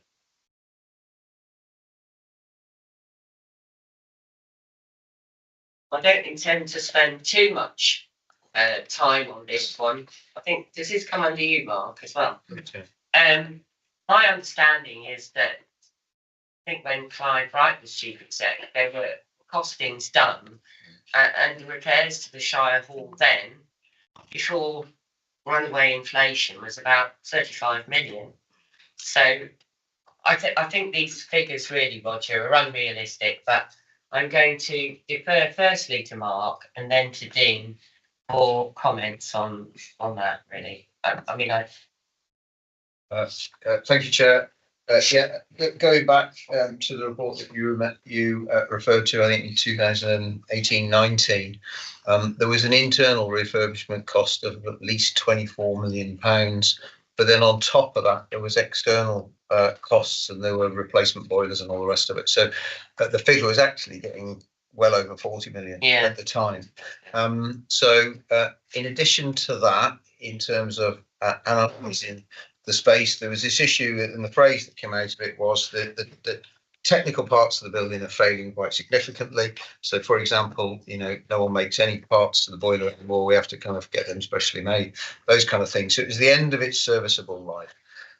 So that's what led to the process that said, well, actually, is it cheaper to build and more cost effective to build something new that actually also gave us the spaces that a modern organisation needed, because the format of Shirehall doesn't kind of work in the modern environment. So that kind of economic obsolescence, that technical kind of obsolescence, and the functional one all came together that led to the decision to invest in a new civic multi-agency hub. The other angle to that was that with the advent, since COVID's accelerated this, with the advent of more home and mobile and agile working, the need to shrink space and the ability to shrink space is now quite considerable. So the planning assumption for future accommodation is only about 250 seats for Shropshire Council. This building was built with 1,350 seats in mind, to give you a sense of what that impact has meant in terms of an efficiency. The other bit around the multi-agency hub was to be in a location where we could co-locate with other agencies and other people, and those conversations are still taking place and looking positive with people like the DWP. So that kind of sense of being able to provide joined up integrated services as part of the function was part of that too. So in that sense, in terms of the background to this, as you know, the master plan has now been released for the Riverside area. The multi-agency hub is a core part of that, and it's also being planned as a multi-purpose building with something that's on the ground floor that plays to the active kind of street frontage. It's much more commercial, and then there's a potential for income earning opportunities with private sector space above. So the working assumption is that we're going to get to as close to zero as possible on that project. The question at the heart of this is, are we maximising every opportunity to get any grants, any external income as possible? And the answer is yes. We're constantly searching for that. As members will know, we've got the best part of 20 million levelling up funding support for the whole kind of Riverside development. We are keeping an eye out on any future streams of opportunity to invest more in that area. We've got some money in the redevelopment of the Pride Hill site from the LEC, for example. So, you know, I think there's a range of there's a palette of external funding already in place, but we are looking for more where we can. Okay, thank you. I noticed Julia's got her hand up again. Do you want to say something quickly, Julia? Yeah, it's an old comment, thank you, Chair. You stated that our Appendix 2 is not funded. It is funded and costed. The finance officers have commented on item 4 and 6, but they felt that their comments from last year, for some reason, were no longer relevant this year, but didn't give us an up-to-date why it was different or an up-to-date figure. So it's not that it's not costed, it's that finance have a different view to us about the costs in there. One, they put their costs in, and we feel that agency uplift is more than 10% on social workers.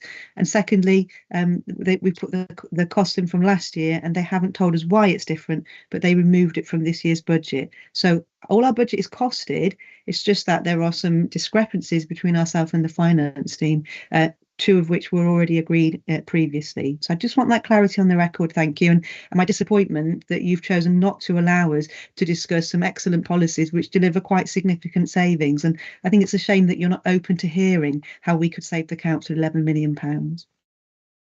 Julia, and I was disappointed. I thought you were going to make a comment about what we were talking about. Yeah, that might be true. Right, Dean, would you like to? Thank you. In terms of Shirehall as it features in, I'll restrict what I say specifically to as it features in the alternative budget.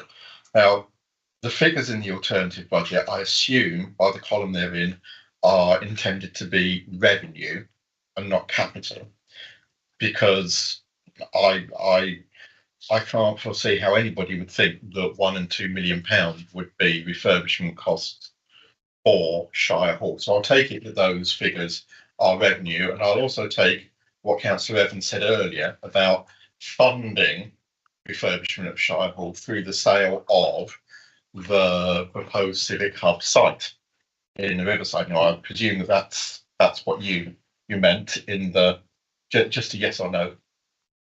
The fundamental point you made is wrong. Officers filled in those finance columns. I didn't. Okay. So very quickly now, Dean, because we've all been here a long time and we've told. Okay, so the fundamental problem you have with funding the refurbishment of Shirehall from the sale of the civic hub site is that you will not get, if we were to assume best case scenario, which it won't be, it'll be far more than this, but the last figures we have on record, £45 million, you will not get a £45 million profit for selling the site of the civic hub in the town centre. You simply won't. Firstly, there's nothing in the budget about capital costs for developing that site to maximise the value of it to sell. But I would assume that you intend to maximise the value of it before selling.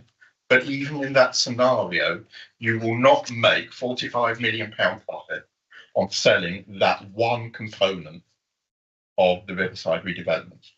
You just simply will not. This is not central London. You will not make £45 million on selling off that one office block site. In that case, it just doesn't stack up, not without significant borrowing. Okay, thank you. Right, I'm going to wrap it all up now because I think we've given everything a good airing.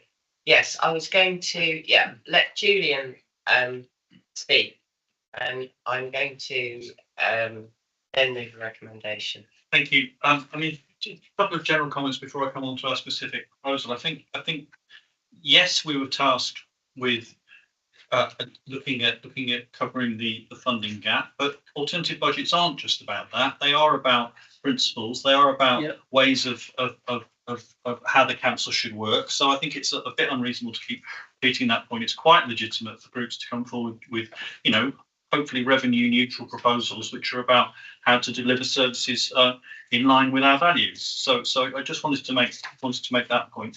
And I think that our proposal actually relates a little bit to one of the earlier discussions around capacity and management of contracts and all that sort of thing. And with all due respect, you know, I think all of us came away from the meeting last week with the impression that there is a capacity issue around the management of contracts and around not just the negotiation of them, but how they're run. And, you know, in general, a lot of the arguments around insourcing and privatisation is precisely that the effect of it has been to de-skill the public sector as a general point. So it does, our proposal sort of does relate to that, because the specifics of the action required in our proposal is to enable our procurement officers to better negotiate contracts, both from a decarbonisation point of view and from a cost point of view. And the reason we brought this forward was because it's related specifically to a paper that came to the climate stakeholder group from Adrian Cooper, which suggested, first of all, on the carbon accounting, suggested that our scope 3 carbon is enormously greater. We already knew this, is so much greater than our direct emissions. In other words, what we directly burn is a tiny proportion of our carbon footprint. Most of our carbon footprint by far comes from the stuff that we purchase or from our contracts, and is therefore emitted by other bodies, but we paying for it. So it's our responsibility. So how do we reduce that? And the paper came forward and suggested that there are opportunities, significant opportunities to reduce it, but that also by reducing it, there are opportunities to reduce costs as well. Now, Adrian was quite clear that this was a piece of work done using AI technology, and it may or may not be entirely accurate. But even if it was, you know, twice, even if it was wrong by 50%, it could still actually result in some significant savings, because it was a huge figure from a carbon point of view, and also it's a huge figure in terms of our third-party spend. So it seemed appropriate to say, okay, well, let's actually investigate this. Let's see what we can do with this. And so, and then I wanted to add in another angle, which is that as we shift towards a decarbonised purchasing programme, and we look at that we also take that opportunity to look at a proper community wealth building approach to the way that we do our purchasing and do our contracts. So, and this is where it gets a little bit confusing in terms of how this table is laid out, because it says service advice on the proposal. Well, actually, one of those sentences I wrote, so it wasn't the service who were writing it, it was me writing it. That as well as training around procuring on a carbon basis, I also wanted to see some training in terms of maximising community wealth through our procurement process. So the proposal is those two training aspects. And then the final part of it is, you know, in terms of the figure that has been put in, again, I didn't put that figure in, that we're actually looking to save the entire 23 million through this process. I don't know if we can save that much. That's not my realistic figure, but I think it's worth a go. And I think that, you know, it may be that we can make some significant savings in that way. And just the final point around that really is that, you know, we do have this mad process, don't we? Where we're expected to sort of come up with proposals to cover the entire gap. Whereas if we actually had a committee system or we were working a bit more cooperatively, we could all put our heads together and come up with proposals that achieved these savings much more sensibly than it being quite so adversarial as it is at the present time. But that's our proposal. Thank you. Right, okay, thank you. So looking around the room here, I think what I'd like to recommend to Cabinet is that. Chairman, if I Yep. can. Right. I understood from officers that they would be doing their report and they didn't expect us today to make any resolution. They were going to do an officer report as a result of today and take that to Cabinet next week. I think that was a proposal made by, if I can say, James Walton, that they would do. They didn't expect us to resolve anything today. They would actually prepare the discussion here and take that to the Cabinet. Okay, that was my understanding, but Roger, sorry, James. Thank you, Chair. Just to clarify, the report will be an officer written report. That's what will go through to Cabinet, and there will be recommendations based on officer recommendations. However, the point of the Scrutiny Committee was to discuss the issues that were at hand, and if there are any proposals that Scrutiny supported, then obviously that would be reflected within the report, although clearly, if those proposals were supported by Scrutiny, but for example, didn't add up, then officers would have to point that out and therefore wouldn't make that recommendation to Cabinet. So absolutely discussion that has taken place today will be reflected to some degree within the report, bearing in mind it should already have gone out, so it's having to go out to follow. So we're going to have to turn it around very, very quickly. So it's not going to be in any way verbatim, but it will just try to give some indications, but it will reflect whatever members' recommendations are if Scrutiny comes to a conclusion on that. Okay, so my recommendation is fairly short. Be pleased to hear. And I think after what we've heard today, all I would like to add to the report as a recommendation is that the reduction of carbon emissions in the supply chain be considered in the contract negotiations or renewals.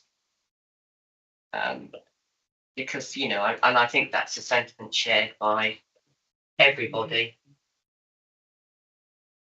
And I thank Julian for, you know, for a very sensible proposal here. I second that. Yeah, thank you.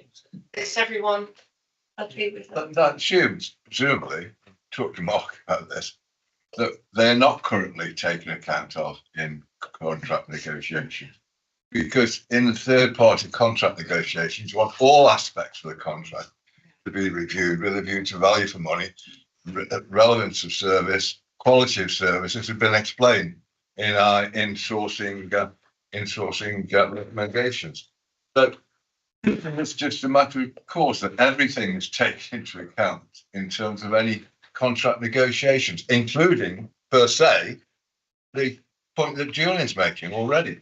Well, it might well be, but I didn't ask the question, so that's my recommendation, Alan, and I think it's been accepted. Well, I'll move an amendment then. I'll move an amendment then. Feel free. And also to include all the other recommendations that have been made by individuals, particularly related to the value of insourcing contracted out work in future. Have you got a seconder? Probably Roger will second that, yeah. All in favour of that, of Alan's proposal? Okay. All those against? Okay, that's not. Okay, so. Don't worry about efficiencies in the contract in future. They're already included. Well, but if you're just specifically looking at something to recommend, then that should have been included in that recommendation too.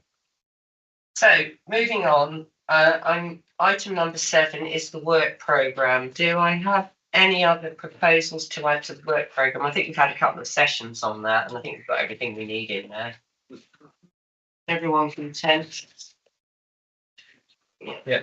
Okay, and the date of the next meeting is Monday the 19th of February.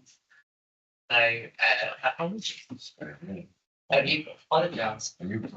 Plane coming home. Oh, okay, thank you very much, everybody. Well, I'm gonna thank you very much. Well, I'm gonna thank you, Mr.